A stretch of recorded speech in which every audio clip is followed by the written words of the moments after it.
Selamat datang di channel Pemuja Malam. Jangan lupa like, share, and subscribe ya. Terima kasih.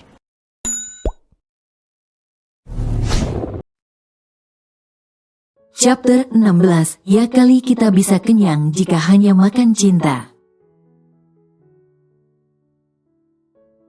Ibu Lena keluar dan memeriksa semuanya, memastikan makan untuk menjamu tamunya apakah sudah siap.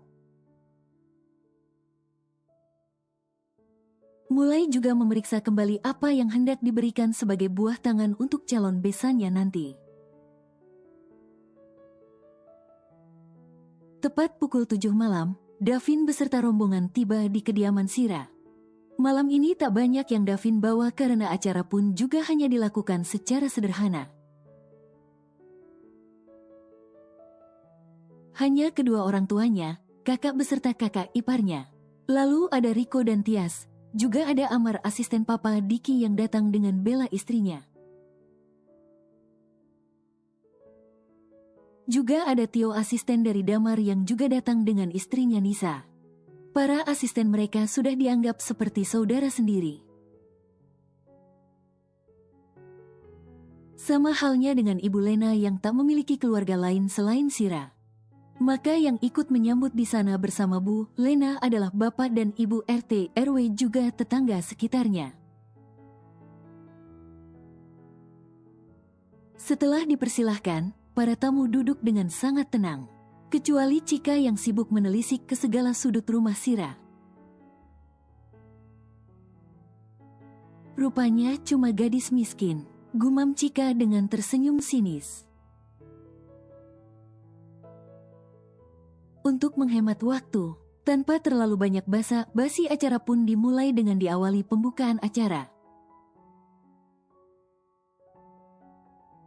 Terus dilanjutkan dengan penyampaian maksud dan tujuan kedatangan rombongan pihak laki-laki. Selamat malam, perkenalkan saya untuk menyampaikan maksud serta tujuan kami serombongan datang ke sini. Pertama, kedatangan kami hadir di tengah-tengah keluarga ibu, dalam rangka bersilaturahmi agar kita saling mengenal lebih dekat. Yang kedua, tujuan kedatangan kami adalah untuk melamar putri ibu, Naksira, untuk anak kami Davin. Untuk itulah maksud dan tujuan kami datang pada malam ini, yakni untuk meminang putri ibu untuk putra kami. Hanya ini yang dapat kami utarakan, tak lupa pula kami sekeluarga mohon maaf apabila dalam menyampaikan maksud serta tujuan ada tutur kata yang kurang berkenan. Dilanjutkan dengan pemberian jawaban dari pihak calon mempelai wanita. Pertama, kami menyambut baik dengan tangan terbuka kedatangan keluarga besar dari Bapak Diki Ardiansyah. Kedua, terkait dengan permohonan untuk meminang atau melamar putri kami yang bernama Asira. Saya sebagai orang tua tidak bisa menjawabnya. Akan kita tanyakan secara langsung kepada anaknya apakah berkenan menerima lamaran dari Nak Davin. Asira pun dipanggil untuk bergabung ke acara lamaran tersebut, guna untuk memastikan kepada pihak keluarga laki-laki apakah ini perempuan yang dimaksud untuk dilamar. Setelah itu Ibu Lena pun langsung bertanya pada Sira, "Nak, ini Nak Davin mengajak keluarganya datang ke sini untuk meminang Sira menjadi pendamping hidupnya." Kata Ibu Lena, "Apakah Sira bersedia menerima lamaran Nak Davin atau tidak?" Tanyanya yang dijawab dengan anggukan kepala oleh Sira. Saat Sira baru masuk, Davin sempat menatapnya dengan tak berkedip. Saking begitu terpesonanya dengan penampilan Sira malam ini yang sangat begitu cantik. Acara kemudian disusul dengan pemberian seserahan dan tukar cincin. Davin dan Sira berdiri dengan kedua ibu mereka di tengah-tengahnya. Mama Dinar mengambil sebuah cincin pada tempatnya yang kemudian disematkan pada jari manis Sira sebelah kiri. Setelah itu Ibu Lena pun melakukan hal yang sama terhadap Davin. Mama Dinar juga tak lupa menyerahkan gelang warisan ibu mertuanya yang dia dapat saat menikah dulu kepada Sira kalau Cika mendapatkan kalungnya. Selesai dengan itu, Mama Dinar kembali menyerahkan 2 parsel seserahan untuk simbol yang langsung diberikan pada Sira. Acara dilanjutkan dengan perkenalan keluarga yang kali ini dari pihak keluarga Davin.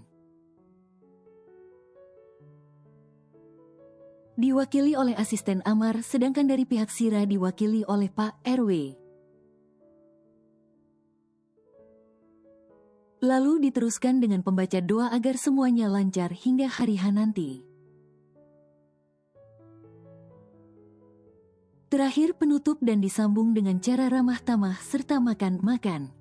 Acara pertunangan putri Ibu Lena pagi ini menjadi buah bibir di kalangan ibu-ibu yang belanja di tukang sayur maupun di warung. Pasalnya mereka begitu ingin agar nanti putri mereka bisa mendapatkan pria yang menjadi tunangan putri tetangganya itu. Pantas saja selama ini banyak pria dari daerah sini yang ditolak dia. Gak taunya yang dicari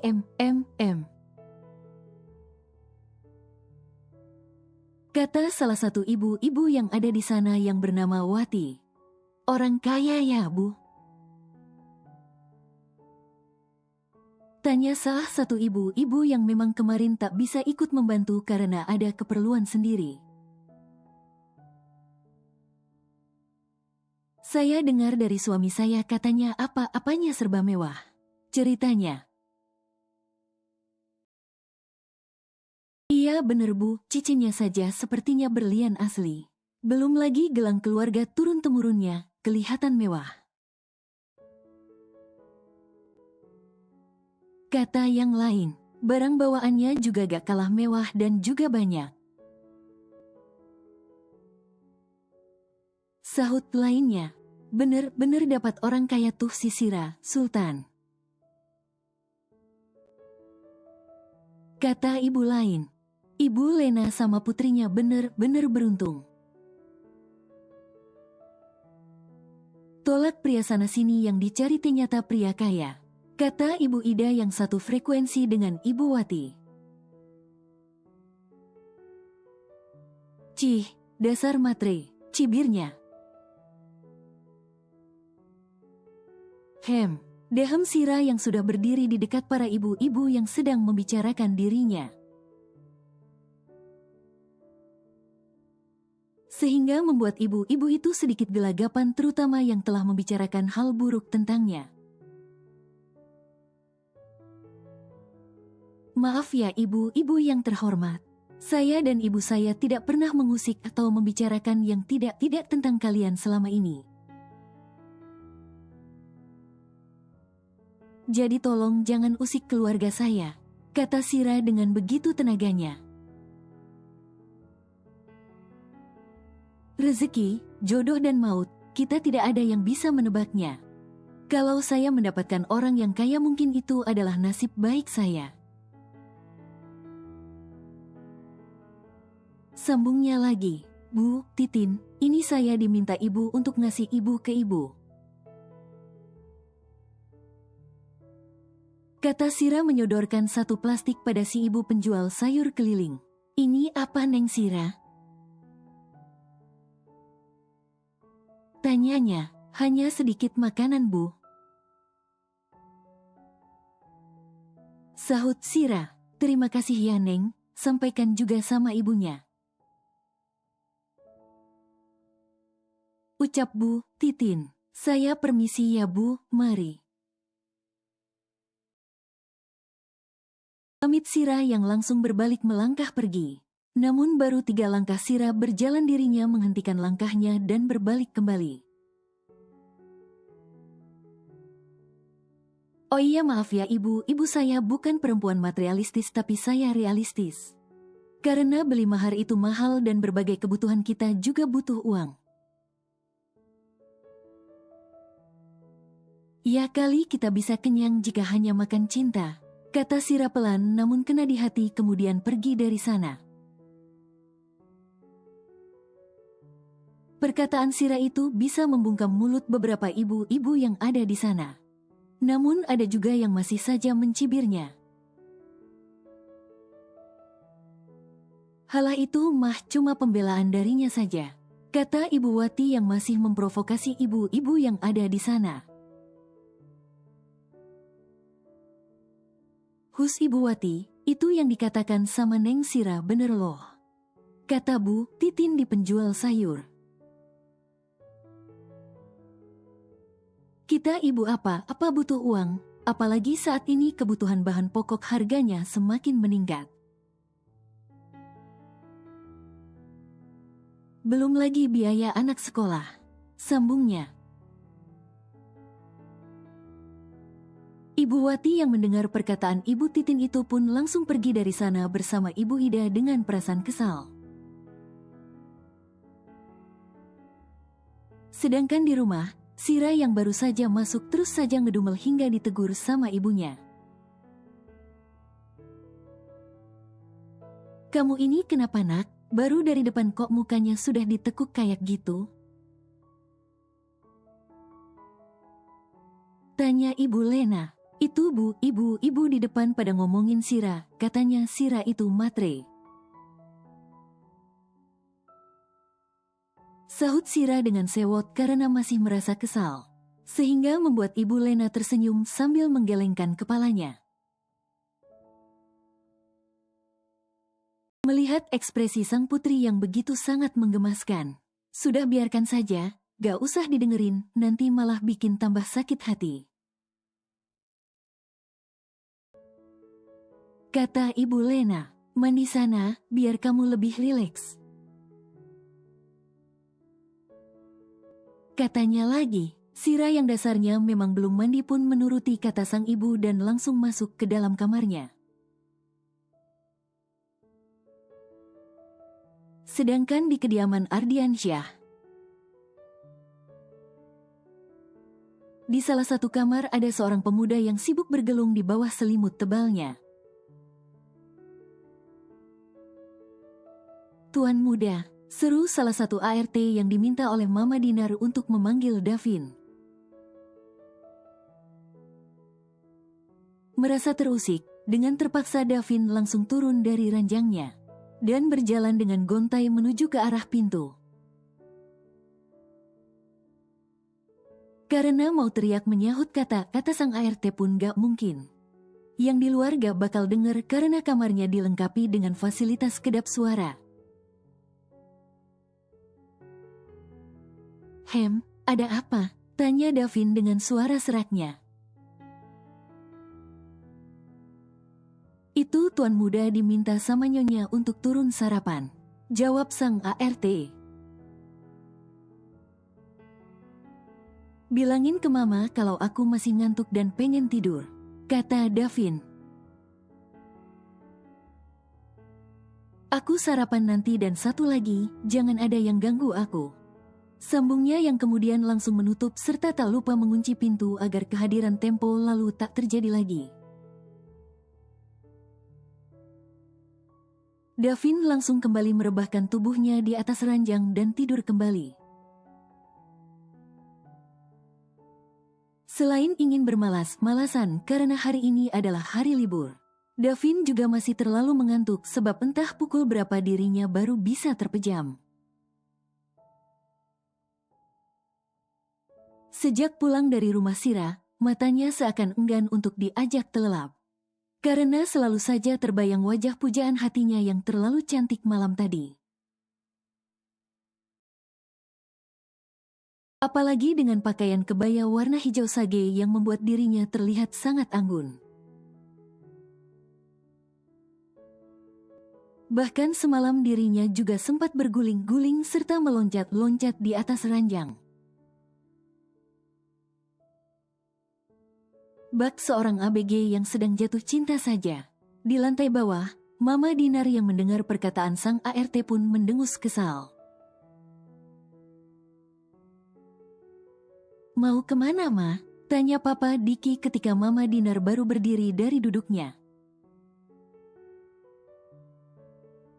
Mau manggil Davin, Pa. Masa mau tidur terus, dia juga butuh makan. Sahut Mama Dinar. Sudah biarkan saja, Ma. Beri dia waktu istirahat, apalagi ini weekend. Cegah Papa Diki. Lagian putramu itu bukan lagi anak kecil. Jadi kalau lapar pasti dia juga akan turun untuk mengisi perutnya. Sambungnya lagi.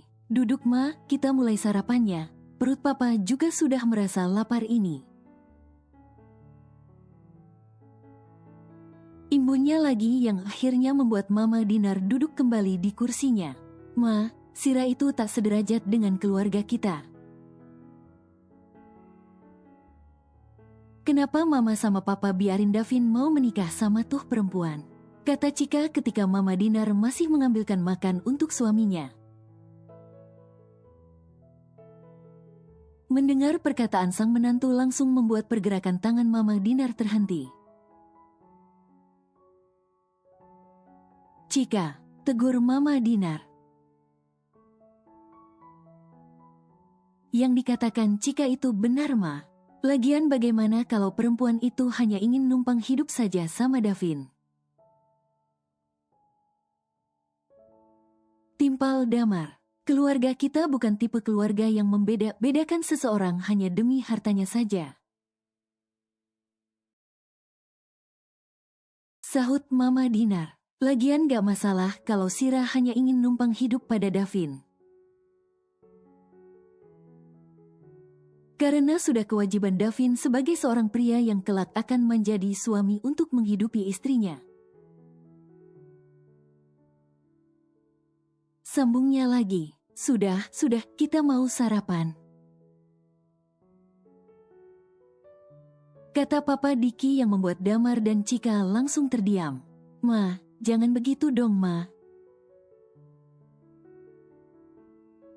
Kata Papa Diki yang menghampiri istrinya yang sudah duduk di tepi ranjang mereka. Tapi sebelum itu Papa Diki tak lupa untuk menutup pintu dengan rapat-rapat bahkan menguncinya. Supaya tak ada yang mendengar pembicaraan mereka berdua. Anak sama menantu kamu itu dulu yang mulai. Sahut Mama Dinar yang perasaannya masih saja kesal.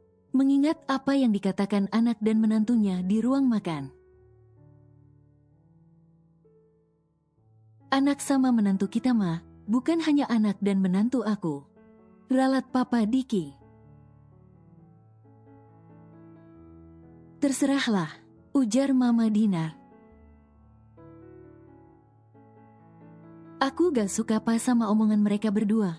Aku itu sebagai ibu gak pernah ngajarin anak-anak aku untuk merendahkan orang lain berdasarkan harta atau hanya status sosial. Sambungnya. Sira itu calon menantu kita, Pa. Cepat atau lambat akan masuk dalam keluarga kita. Kalau kita aja gak bisa menghargai, menghormati, apalagi orang lain. Imbuhnya. Belum lagi kalau Davin sampai dengar, apa gak bakal jadi masalah yang fatal nantinya. Papa Diki yang sedari tadi hanya diam sambil mendengar apa yang sang istri bicarakan pun mulai angkat bicara. Papa ngerti, Ma, tapi berikan pengertian dengan pelan pada mereka berdua. Takutnya nanti malah mereka salah paham dan menyangka kalau kita pilih kasih, terutama Mama. Kata Papa Diki. Sampai di sini Mama paham? Tanyanya. Iya, Pa. Mama tahu Mama salah dan Mama usahakan untuk tak mengulanginya lagi. kata Mama Dinar setelah menganggukkan kepalanya. Itu baru istrinya Papa. Puji Papa Diki yang langsung merentangkan tangannya. Melihat hal itu, tanpa menunggu lama, Mama Dinar langsung menghambur dan masuk ke dalam pelukan suaminya. Di kamar lain ada Damar yang juga bersama Cika berada di dalam kamar mereka. Lihat Mas, kamu dengar sendiri kan tadi? Kamu lihat mama kamu lebih membela wanita kampung itu dibandingkan aku yang notabene adalah menantunya sendiri, menantu yang sudah resmi. Kata Cika sambil berjalan bolak-balik karena kesal. Sedangkan Damar sendiri lebih memilih duduk di salah satu sofa yang ada di kamar tersebut. Ini aja belum resmi jadi istrinya Davin, gimana kalau sudah coba? Apa gak bisa besar kepala tuh wanita? Sambungnya lagi dengan penuh kalimat provokasi. Apa sih istimewanya wanita itu sehingga Mama dan Papa begitu membelanya? Sambung Cika lagi. Sudah jangan marah sayang. Kita lihat saja ke depannya kayak apa. Sahut Damar. Lagian juga biasa sih kalau barang baru, semua pasti masih suka. Tapi kita lihat beberapa pekan ke depan, pasti sudah tak seperti ini. Kata Damar lagi. Daripada kamu yang marah tak jelas, gimana kalau kita shopping aja? Usul Damar yang sudah sangat hafal dengan tabiat Cika. Oke, aku setuju, yuklah berangkat. Kata Cika yang langsung menyambar tas miliknya yang ada di atas nakas. Mereka berdua akhirnya pergi ke salah satu mall milik Damar untuk sekedar menyenangkan hati Cika. Keesokannya di perusahaan pagi-pagi sudah terjadi kehebohan. Ketika salah satu karyawan tak sengaja melihat cincin yang melingkar manis di jari tangan Davin. Spekulasi tentang atasan mereka yang sudah bertunangan pun langsung beredar bebas di perusahaan dengan begitu cepat. Tahu gak, Pak Davin sudah bertunangan, kata Mona. Aduh patah hati adek bang, katanya lagi dengan terlalu mendramatisir. Karena selain suara yang dibuat menyedihkan, kedua tangannya pun memegang dada bagian kiri. Ngarang aja, kata Lina. Ceka, bukan ngarang tapi ini kenyataannya dodol, sahut Mona dengan kesal. Ada karyawan yang lihat Pak Davin memakai sebuah cincin di jari manis tangan kirinya, padahal kemarin gak ada. Sambungannya lagi, wah jadi penasaran. Kira-kira siapa wanita yang beruntung bisa dapetin atasan kita itu? Sahut Lina, Sira yang tak sengaja mendengar pembicaraan mereka berdua. Memilih untuk memulai mengerjakan pekerjaannya dan tak mau ambil pusing. Ra, kamu dengar kata dua racun tadi? Tanya Ami yang sudah mengerahkan kursinya ke dekat Sira. Kursi untuk karyawan di tiap kubikelnya dilengkapi dengan kursi yang bawahnya terdapat roda, jadi bisa digeser-geser. Terus, tanya Sira yang tak mengalihkan pandangannya dari kertas yang berisi banyak sekali angka. Kamu gak ikut penasaran gitu sama ceweknya si bos? Tanya Ami lagi. Enggak, jawab Sira dengan singkat dan cepat. Ish, kamu ini gak seru, gerutu Ami. Daripada terus ngerumpi, lebih baik segera kamu kerjakan pekerjaan kamu. Biar nanti kamu tak berakhir dengan lebur. Sambungnya, cek temennya itu memang tak asik jika diajak yang namanya ngegosip. Sira, jari kamu, kata Ami ketika matanya tak sengaja melihat sesuatu yang bersinar di jari sahabatnya itu. Apa? Tanya Sira. Itu, cincin apa Ra? Atau jangan kamu itu diam tunangan dan gak ngasih tahu aku sama Benny. Tebak Ami yang tepat sasaran. Maaf ya Mi, aku gak bermaksud kehadirannya begitu cepat. Kata Sira dengan salah satu tangannya yang tadinya memegang pulpen, saat ini jadi memegang tangan Ami. Tapi kamu tetap punya hutang penjelasan pada aku juga Benny. Tekan Ami. Huf, iya, petik satu, sahut Sira. Oke, kami tunggu. Kalau begitu aku kerja dulu. Kerjaanku juga lagi numpuk banget ini. Sambungannya lagi. Sira pun kemudian meraih ponsel miliknya yang masih berada di dalam tas. Memberitahu bahwa nanti siang dirinya gak bisa makan siang bersama dengan Davin. Karena akan makan siang dengan kedua sahabatnya sambil menjelaskan sesuatu. Davin yang tak bisa makan siang bersama Sira. Akhirnya memutuskan untuk pergi makan siang keluar bersama sekretaris dan asistennya. Tumben ajak kita berdua makan siang di luar? Tanya Tias saat mereka bertiga sudah berada di dalam lift untuk turun ke lantai bawah. Sira makan siang sama temennya. Ya daripada aku makan sendiri, mending ajak kalian. Sahut Davin. Hah, sudah aku duga. Kata Tias. Tapi gak apa-apa juga sih Yas. Kan lumayan kita jadi hemat budget. Kata Riko. Yup, bener banget ko. Sahut Tias. Ngomong-ngomong mau makan siang di mana kita? Tanya Tias. Makan ke restoran yang di seberang gimana? Restoran Nusantara.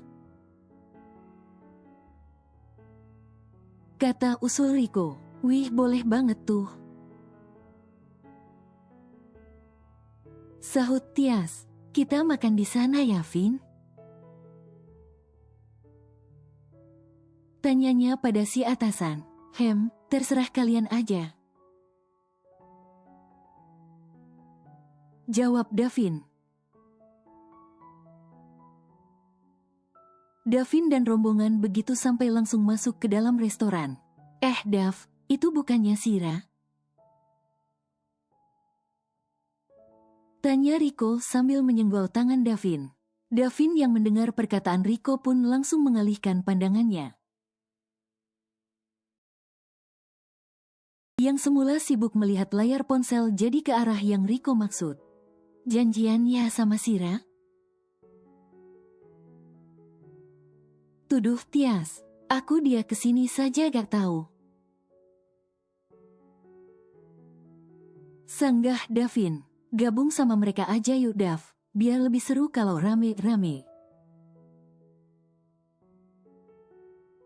Ajak Tias yang langsung nyelonong begitu saja tanpa bisa dicegah.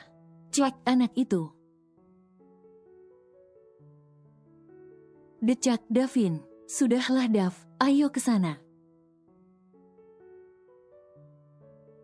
Ajak Riko, sekalian buat publikasi hubungan kalian. Bisiknya, karena kedua sahabatnya sudah berjalan duluan di depannya, mau tak mau Davin pun mengikuti dari belakang. Hai boleh gak kalau kita gabung sama kalian? Sapa Tias yang langsung tanpa basa-basi. Bu, Tias, tentu saja Bu, silahkan, kata Ami. Silahkan Pak Riko, Tuan Davin. Sambungnya lagi mempersilahkan Davin serta Riko. Tanya mengeluarkan sepatah kata pun Davin langsung saja mengambil posisi duduk tepat di sebelah Sira. Kalian sudah pesan? Tanya Tias. Kebetulan sudah Bu, tinggal nunggu diantar saja, jawab Ami. Sedangkan Sira hanya memilih diam, dia cukup bingung ingin bereaksi seperti apa. Satu sisi ada tunangannya dan di sisi lain ada kedua sahabatnya yang belum tahu apa-apa. Mbak, panggil Tias pada salah satu pelayan yang melintas. Selamat siang Bu, ada yang bisa saya bantu? Minta buku menunya ya, kami mau pesan. Jawab Tias. Pelayan itu pun langsung memberikan buku menu pada Tias. Mau pesan apa kok, Dav? Tanya Tias yang membuat Ami serta Benny langsung menatap ke arah Tias. Karena pasalnya wanita yang bekerja sebagai sekretaris CEO itu memanggil atasnya hanya dengan nama. Tanpa embel-embel tuan muda atau apalah. Riko dan Tias pun mulai mengatakan menu apa yang mereka inginkan, setelah itu baru Davin yang terakhir. Tak ada pembicaraan di meja tersebut, karena Ami juga Benny terlalu kikuk. Canggung karena kehadiran para atasan mereka tersebut. Takut salah bicara atau takut ada sikap mereka yang tak berkenan sehingga bisa berimbas pada pekerjaannya. Cek, decak Sira tiba-tiba yang membuat semua orang sontak langsung menatap ke arahnya. Ra, tegur Ami dengan pelan. Apa, orang aku cuma berdecak aja kok, sahut Sira dengan biasa aja. Permisi, kata salah seorang pelayan yang mengantarkan pesanan mereka. Jangan makan sambal banyak-banyak, kata Davin sambil memegang tangan Sira yang hendak menyendokkan kembali ke piringnya untuk yang kedua kali. Nanti kalau perut kamu sakit gimana? Bersambung.